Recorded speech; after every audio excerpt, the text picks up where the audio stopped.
Welcome to BS education hub. स्वागत है आपका BS एजुकेशन हब में। आज हम बात करेंगे भौतिक विज्ञान के टॉपिक गति और बल के 25 मोस्ट एक्सपेक्टेड क्वेश्चंस के बारे में।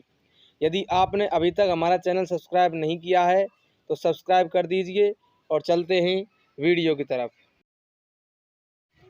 प्रश्न नंबर 1, वस्तु की प्रारंभिक व अंतिम स्थिति के बीच की न्यूनतम दूरी को क्या कहते हैं? वेग, विस्थापन, दूरी, एक समान चाल। तो इसका सही आंसर हो जाएगा विस्थापन। Option number B is the correct answer. प्रश्न नंबर 2, निम्नलिखित में से कौन एक सदिश राशि है? दूरी, विस्थापन, चाल, ऊर्जा। तो इसका सही आंसर हो जाएगा ऑप्शन नंबर बी, विस्थापन इज द करेक्ट आंसर। निम्नलिखित में से कौन सदिश राशि का उदाहरण है? विस्थापन, वेग, त्वरण, उपर्युक्त सभी।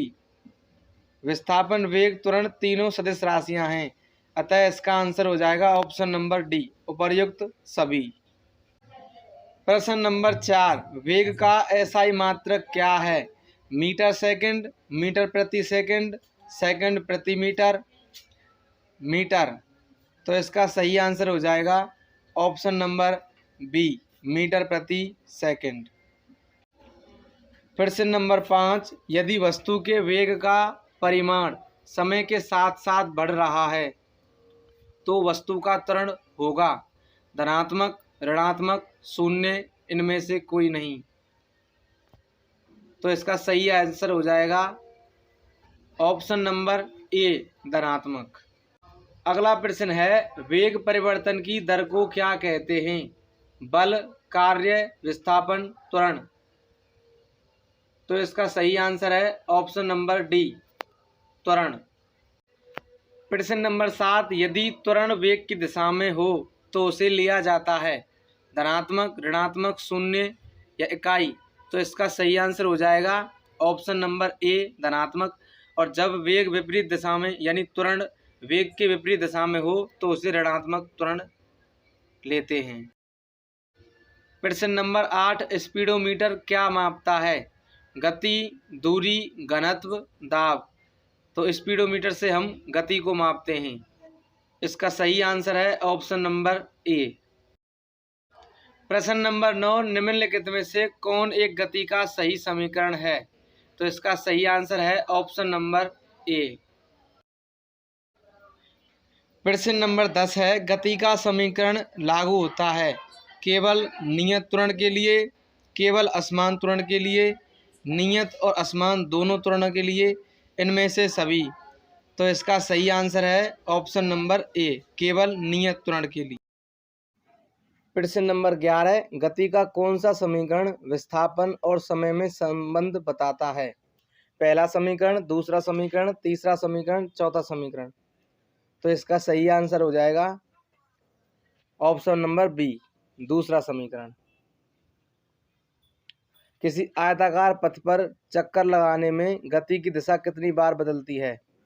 एक बार, दो बार, तीन बार, चार बार। तो इसका सही आंसर हो जाएगा ऑप्शन नंबर डी, चार बार। प्रश्न नंबर 13, स्पीडोमीटर क्या मापता है? औसत चाल, ताक्षणिक चाल, न्यूनतम चाल, अधिकतम चाल। तो इसका सही आंसर हो जाएगा ऑप्शन नंबर बी, ताक्षणिक चाल। और इसे हम गति को भी मापने में काम में लेते हैं। प्रश्न नंबर 14 है, किसी वस्तु का वेग नियत कहा जाता है जब वेग का परिमाण नियत हो, वेग की दिशा नियत हो, वेग का परिमाण और दिशा दोनों नियत हों, इनमें से कोई नहीं। तो इसका सही आंसर है ऑप्शन नंबर सी, वेग का परिमाण और दिशा दोनों नियत हों। अगला प्रश्न है, मुक्त अवस्था में गिरते हुए एक पिंड द्वारा तय की गई दूरी किसके समानुपाती होती है? पिंड के द्रव्यमान में, गिरने में लगे समय के, प्रारंभिक वेग के, गिरने में लगे वर्ग समय के वर्ग के। तो इसका सही आंसर हो जाएगा ऑप्शन नंबर डी, गिरने में लगा समय के वर्ग के समानुपाती होती है। किसी पिंड के मंदन का अर्थ है पिंड का त्वरण शून्य है, पिंड का वेग समय के साथ बढ़ रहा है, पिंड का वेग समय के साथ घट रहा है, पिंड के वेग में परिवर्तन धनात्मक है। तो इसका सही आंसर है ऑप्शन नंबर सी, पिंड का वेग समय के साथ घट रहा है। प्रश्न नंबर 17 है, एक पिंड को ऊपर की ओर ऊर्ध्वाधर रूप से फेंका जाता है और वह पिंड 10 सेकंड में जमीन पर वापस लौट आता है। वस्तु का विस्थापन कितना है?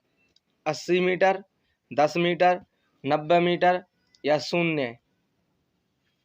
तो इसका सही आंसर हो जाएगा ऑप्शन नंबर डी, 0, क्योंकि यहाँ थीटा 90 डिग्री होगा और विस्थापन कोस थीटा के मल्टीपल में होता है, तो कोस थीटा का मान 0 हो जाएगा, जिसका मल्टीपल पूरा जो गुणनफल हो जाएगा वो 0 हो जाएगा, तो विस्थापन बराबर 0 आ जाएगा।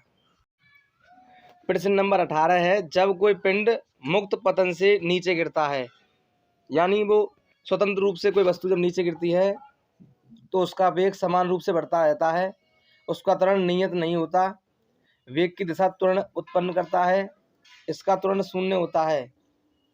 तो इसका सही आंसर हो जाएगा ऑप्शन नंबर ए, उसका वेग समान रूप से बढ़ता रहता है।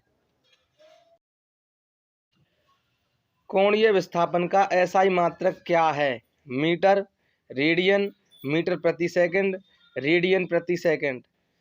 तो इसका सही आंसर है ऑप्शन नंबर बी, रेडियन।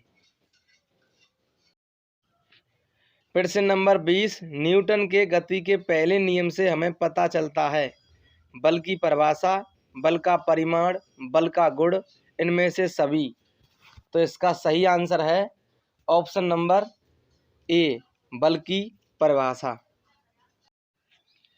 प्रश्न नंबर 21, निम्नलिखित में से किसका कोई मात्रक और विमान नहीं होता है? आवेग, संवेग, जड़त्व, बलागुण।